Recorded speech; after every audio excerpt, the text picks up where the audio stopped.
Ito ang Cavite City at samahan ninyo ako ngayon na tayo ay maglibot sa Regada Festival. At tingnan natin kung gaano nga ba kaganda ang festival na ito. Eto na, samahan ninyo ako ngayon.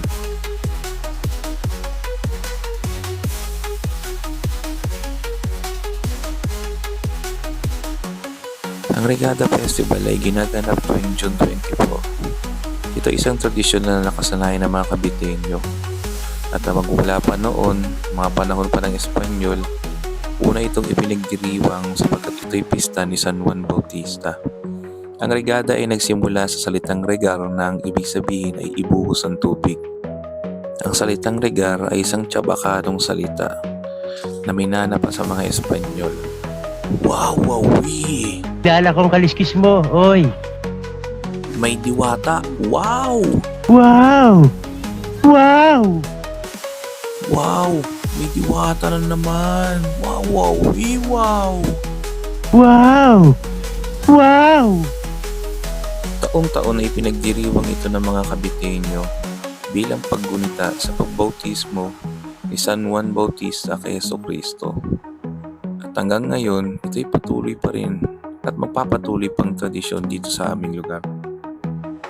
Ang mga water sprinkler shower na ginamit at itinayo dito sa Regada ay merong taas na 4 meters at meron ding lapad na 500 meters magmula sa San Roque hanggang Caridad.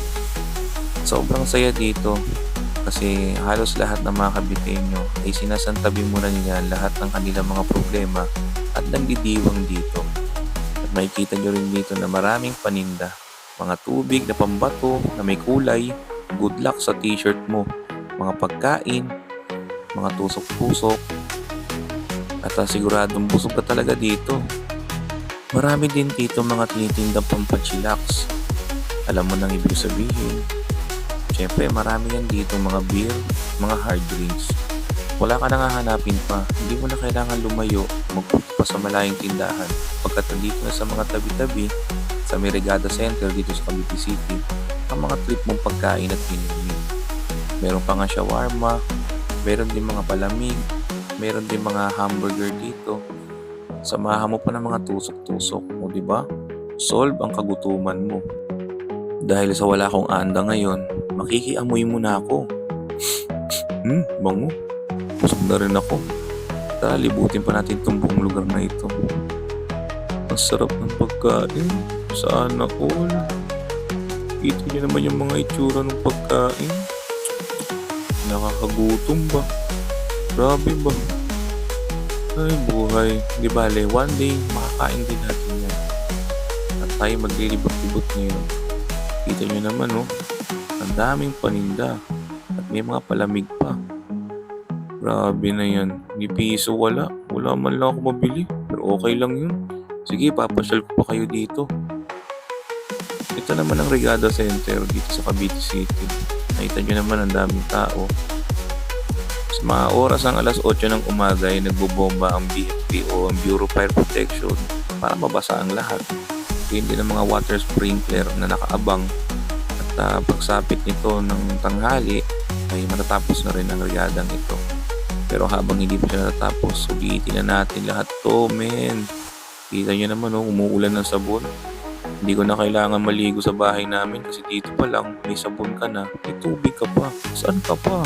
Wow, wow. Umiwas muna ako sa gitna. Ayoko mabasa yung binigay ni Busoy ng cellphone. Siyempre, may sentimental value yun Oops, meron ditong slide para sa mga bata. Ayan, para lalo din nila ma-enjoy ang regada. Taon-taon ganito na talaga dito, kaya laging masaya. Tara, samahan niyo pa ako sa ibang area nitong regada. Parang may naririnig ako nagtutugtugan Kaso hindi ko pwedeng i-play dito dahil makaka-copyright ako. O hindi. Kaya tara, samahan niyo ako. Libot pa tayo dito. Wow. Huwag ka naman malungkot, yung masaya. Hindi.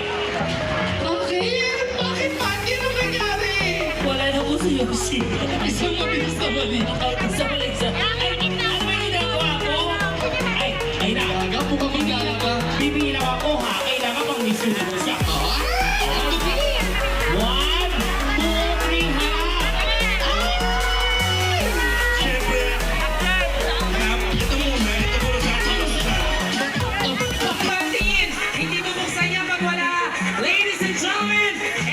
Mga ka-shekels, good vibes na tayo. Grabe tawa ko dito. Sabog talagang lalaugan, pati ang balon ko. Rapsoy! Wow!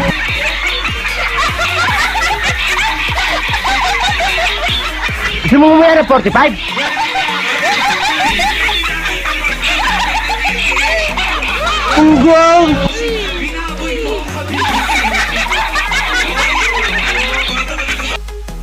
Oops! Hindi na pwedeng lagyan ng audio, makaka-copyright tayo. So ngayon magpe-perform ang mga banda dito sa Cavite at sa ibang lugar.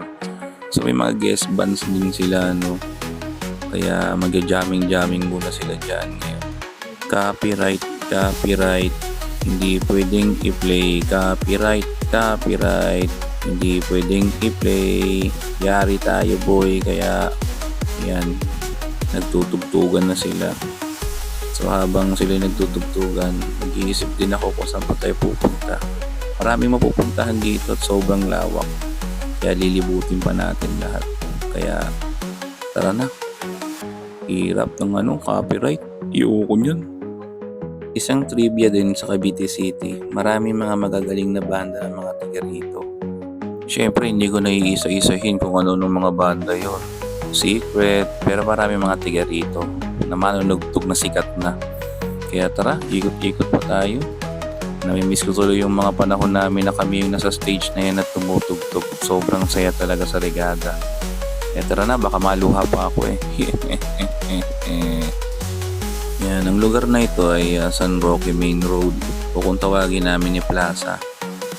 Isang trivia din sa Cavite City, hindi ka mahihirapan dito mamili ng mga kailangan mo kasi tabi-tabi lang yung mga tindahan. Marami dito mga tindahan ng damit, tindahan ng pagkain, palengke, mga branded na damit, branded na pantalon. Isa sa trademark ng Cavite City yun ay yung mga branded clothes. At isa pa, ang palengke dito ay pwede mong lakarin 10 to 15 minutes hanggang 20 minutes. Tara, ikot pa tayo.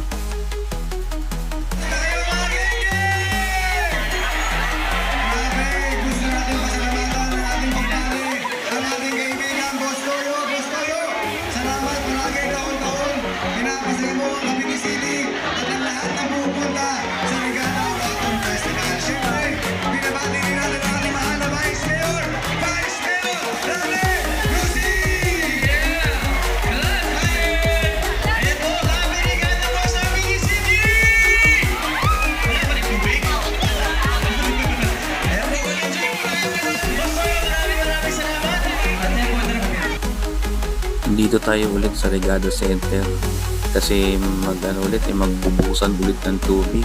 Ingat lang ako at nagko-cover kasi baka mabasa ang cellphone. Hindi pwede yun. Ang saya, no? Ang saya nilang tignan. Kita nyo naman, no? Binobomba sila ng sabon. Tapos maya bubuhusan naman ng tubig. O paano mga ka-shekels? Sana napasaya ko kayo dito sa video nito. At pass muna tayo sa paranormal para makahinga-hinga naman, makakuha ng mga positive energy. Mga ka-shekels, ang alat. Hindi ko nakahanap si Ting. Hanep ka, Ting. Hindi kita mahagilap. Salisi kami. Pero yun lang, dito ko natatapusin yung video ko sa regadang ito. At I hope ay nasiyahan kayo, no? So, paalam na muli. Hanggang sa susunod na lang ulit na vlog natin. Pabu!